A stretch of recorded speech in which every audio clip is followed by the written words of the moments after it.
I don't know about you, but I used to love the show Mythbusters. Today, I'm going to be a Mythbuster for you, and I am going to bust a couple of weight loss myths that need to get set straight.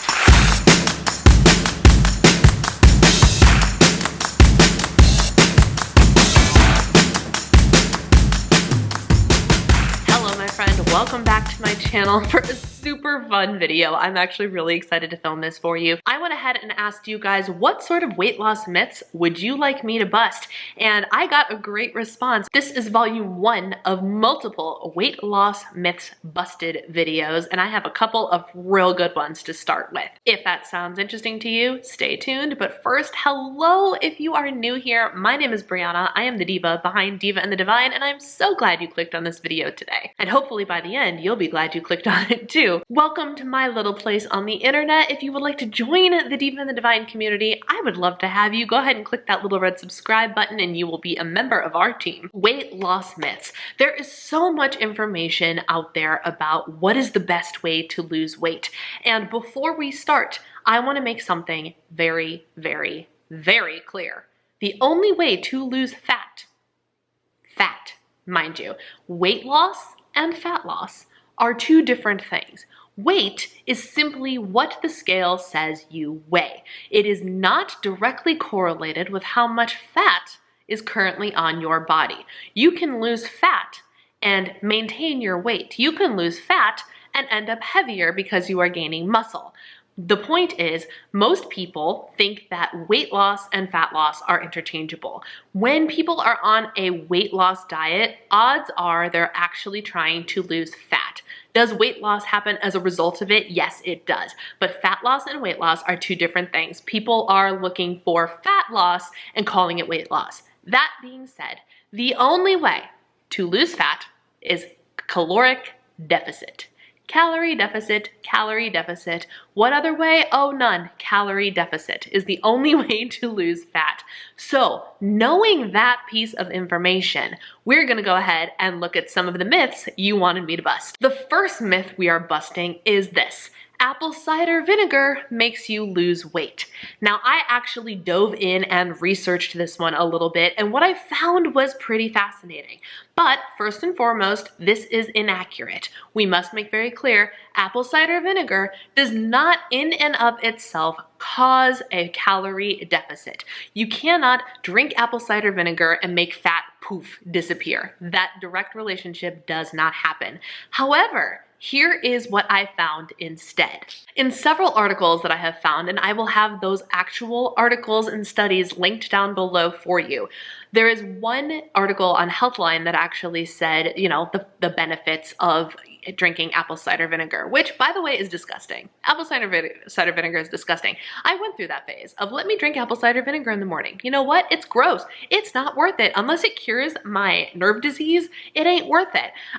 That's my personal opinion. But what they did find is that it actually helps with insulin sensitivity and your insulin spike when you take apple cider vinegar in conjunction with a high carb meal. What does this mean? Carbohydrates, as you may or may not know, break down in the bloodstream, and the more abundance of glucose there is in your bloodstream, the more insulin has to be released in order to maintain a level blood sugar. This causes blood sugar spikes and blood sugar crashes.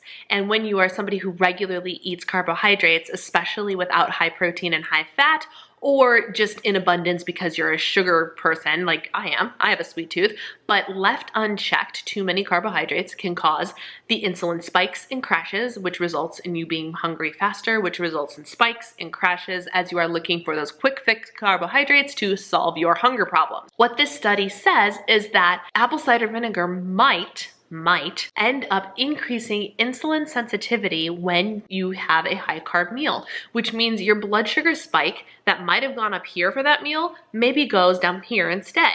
A little bit more insulin sensitivity. Insulin sensitivity is a good thing, by the way.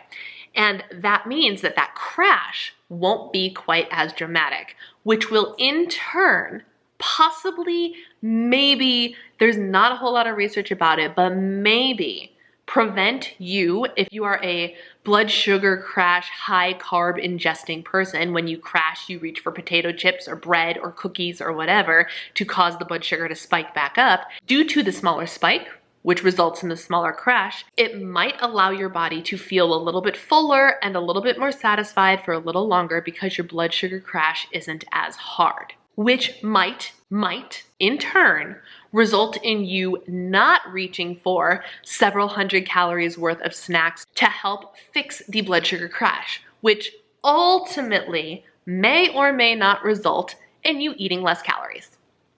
That is how, maybe, possibly, but really there's not enough studies on it. Apple cider vinegar may or may not cause you to lose weight. Short version, apple cider vinegar does not cause you to lose weight because the only way to lose the fat that you want is through calorie deficit. And if you are eating the same calories and drinking apple cider vinegar, nothing's going to change.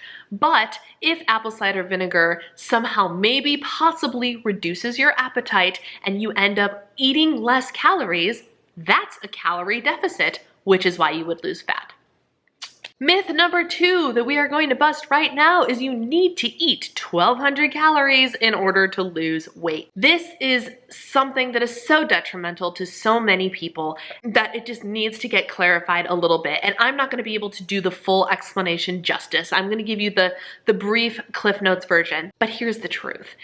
1,200 calories is not enough food for most people to have their bodies be thriving and healthy. Now, in the weight loss world, there is a difference between thriving and healthy and nutritious bodies and skinny bodies and low weight bodies. You know what I'm saying? People can happily and will happily starve themselves for the weight loss, but that's not necessarily healthy. That's not even necessarily, that's not healthy. Here's the reality. 1,200 calories is what my 4-year-old niece needs to survive. By the way, she's 3.5 feet tall and weighs 39 pounds. Yeah, she requires 1,200 calories in a day. Now, I can pretty much guarantee that all of us may or may not be taller than 3.5 feet and weigh more than 40 pounds, which means that without even a second thought, to thrive, to be the most healthy and nutritious, we need more than 1,200 calories. Now, before people come at me, there may be some exceptions to this rule. Odds are, if you are a female and you are postmenopausal and up there in age, our metabolisms do slow down as we get older. So if you are in your 60s and 70s and beyond, perhaps maybe you need closer to 1,200 calories in order to achieve weight loss. That is entirely possible. There are always exceptions. There are always exceptions. I know people who have bariatric surgery who are on diets of 1,200 calories or less, being strictly followed by a medical professional to make sure they are still getting the nutrients that they require, and it is a very strict diet. For the average person who wants to just lose some weight, 1,200 calories is really, really dramatic and really unnecessary. To use a more highly well-respected individual's method of figuring out how many calories you actually need to hit your goal weight, we're gonna look to my buddy Jordan Syatt. I love Jordan Syatt. He is very, very knowledgeable and very to the point.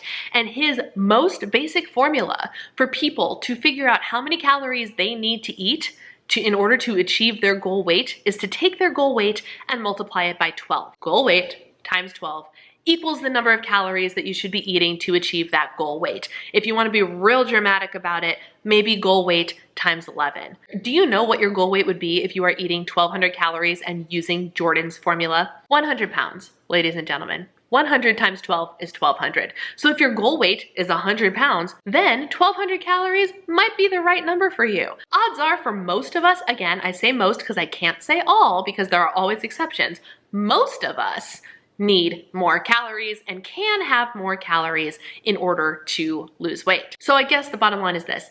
Can you lose weight on 1,200 calories? Yes, you can. Technically speaking, that is not a myth. You need to eat 1,200 calories to lose weight? Not true at all. This next one, I didn't even want to touch, or I was going to touch it and make a joke about it, but then I Googled it and I decided I had to say something. The myth. The lemon cayenne maple syrup cleanse. Yeah, That's a thing. And I was shocked as all get out when I put it in Google and it came back with a name. It is called the Master Cleanse. Are you ready for this? Are you ready for this? I'm just gonna read straight from my notes because I have a whole bunch of notes here on my phone. The Master Cleanse. The recipe for the Master Cleanse beverage is 2 tablespoons of fresh squeezed lemon juice, about half of a lemon, 2 tablespoons of pure maple syrup, 1/10 of a teaspoon of cayenne pepper or more to taste, and 8 to 12 ounces of purified spring water. Simply mix together the above ingredients and drink whenever you are hungry. At least 6 servings are recommended per day. In addition to the lemonade mix, consume 1 quart of warm salt water each morning to stimulate bowel movements. Herbal laxative teas are also permitted. The creators of the Master Cleanse recommend staying on the diet for at least 10 and up to 40 days, but there is no research to support these recommendations. Ladies and gentlemen, I looked into it further. 2 tablespoons of maple syrup is 100 calories of straight sugar. So, every time you drink this thing, you drink 100 calories of straight sugar. At least 6 servings are recommended per day. Okay? So, at least 600 calories of pure sugar is your sole caloric and nutritional consumption for 10 to 40 days. I shouldn't have to explain to you why this is a myth. Because here's the thing. Yes, you're gonna lose weight. It is technically true. Why? Because you are only consuming 600 calories in a day of pure sugar, by the way, of no actual nutritional anything, except you'll be very well hydrated. So there's that. But I read this and like, the reaction I'm having now is the same reaction I had when I read this. Please, never do this. Never, never, never do this. So will you lose weight? Yes, technically you will. Why? Caloric deficit. But you're gonna be miserable and grumpy and really unhealthy if you decide to do this. Do not, please, for the love of all things, do not do this diet. Don't. It's bad. Don't. So it's busted because even though technically, yeah, you'll lose weight on it, I just gave you a reason that you should eat more than 1,200 calories in a day, and this diet says eat 600 calories of pure sugar in the form of liquid. No. No. No. On principle, no. All right, here we go. Here's the big one that I want to make very, very clear, and there's a couple of them that came up, and it's all regarding our buddy, the carbohydrate. The myth is carbs make you fat, and or you need to be on keto to lose weight. And I roll my eyes so heavy at this one because we need, as humans, all macronutrients to some extent. What are the macronutrients? We have protein, we have fat, and we have carbohydrates. Carbohydrates are not bad. There are varying degrees of nutritional levels in your carbohydrates. You can eat vegetables and fruit that also have fiber and vitamins and minerals and all those healthy things, or you could eat 2 tablespoons of maple syrup, which is straight sugar. All of those are carbohydrates, but carbohydrates are our quick and easy energy source for when our body needs fuel, especially if you are an active human being. You want to consume carbohydrates. First, let's address carbohydrates make you fat.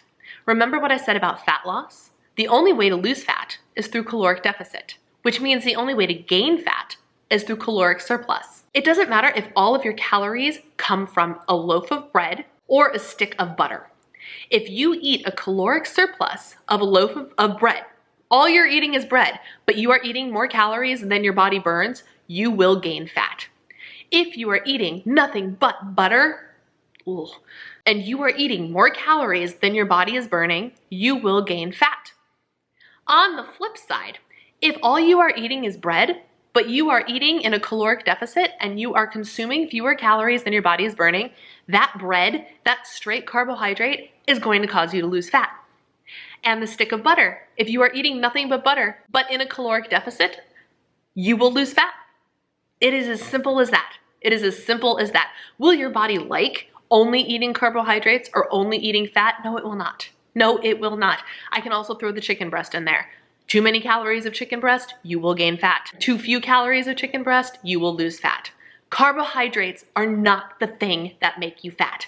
Now, there are some people whose bodies have insulin responses that might be a little bit more dramatic, or hormone responses that might be a little more dramatic, as I mentioned earlier in this video, that could mean that an extensive amount of carbohydrates makes it more difficult to lose weight.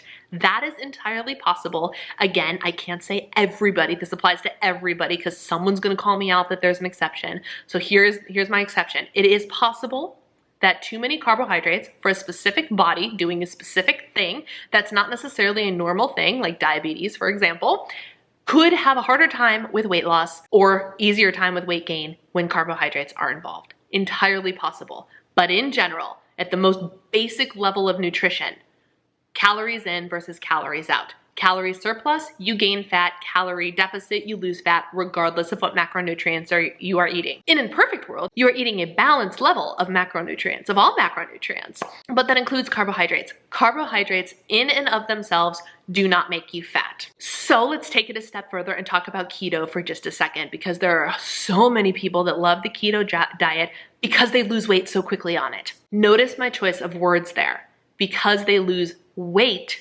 so quickly on it. Ladies and gentlemen, as I addressed earlier in the video, weight loss and fat loss are two different things. And what you need to know about carbohydrates is this. For every 1 gram of carbohydrate you consume, you can retain up to 3 grams of water in your body. So, that being said, when you're normally eating carbohydrates, your body is normally retaining water based on the level of carbohydrates you are eating. If you all of a sudden decide to go keto and wipe out those carbohydrates, the water retention goes away with it. So what you are losing, for the most part, when you go on the keto diet is water related to your carbohydrate intake. So what happens? The scale goes down and people are so excited that they keep going. When they start to lose fat, what does it mean? It means they're eating fat and protein in a caloric deficit and they're losing fat. The carbs are not the thing that cause them to lose the fat. The carbs are the things that cause them to lose a couple pounds of water weight, but not fat. Do you see the difference? Do you see what I'm trying to say? So what's the answer then? Because if you know the carbs are making you retain water, how do you utilize carbohydrates in weight loss? My recommendation is eat a consistent level of the same amount of carbohydrates. Now it doesn't have to be perfect every single day, but if you go dramatically no carb, no carb, no carb, and then you have a weekend that involves pizza and bread and all amazing delicious things, don't be surprised when your weight spikes. You did not gain fat in one day, but you retained water due to the carbohydrates that your body is not used to carrying. If you pretty steadily consume 150, 200, 250 grams of carbs every single day, when you watch the scale go down, you can be pretty confident that it is fat you are losing, not just water weight, because your carbohydrate consumption remains consistent. So, as for carbohydrates make you fat, and keto diet's the only way to lose weight, I would have to say those are busted. All right, my friends, that's all I have for you today, but I want to hear in the comments below, what other weight loss myths would you like me to bust for you in the future? And what are your thoughts on the ones that I busted today? Because I know, I'm fully aware that there are people that are gonna come in here and try and gripe at me that I'm wrong. And that's fine, you can think that, but I know that what I've said is true. What I have said is true. And again, I'm going to link the apple cider vinegar studies down below for you because I found this fascinating. I literally, when I saw that, I was like, I was gonna make a joke about it. And then I researched it and I was like, oh my gosh, here is the ridiculously interwoven way that apple cider vinegar may or may not help things. But I wanted to make sure you saw that there was research to it and I wasn't just making things up. I looked into all of these things, ladies and gentlemen, and I have a nutrition certification. So I know a little bit about what the body is doing. I hope you enjoyed this video. If you did, please give it a thumbs up. It really does help me out. And I look forward to busting more weight loss myths for you in the future. Until then, take care and be well. Bye.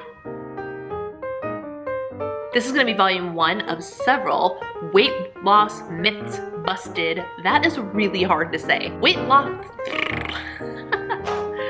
loss myths busted. This is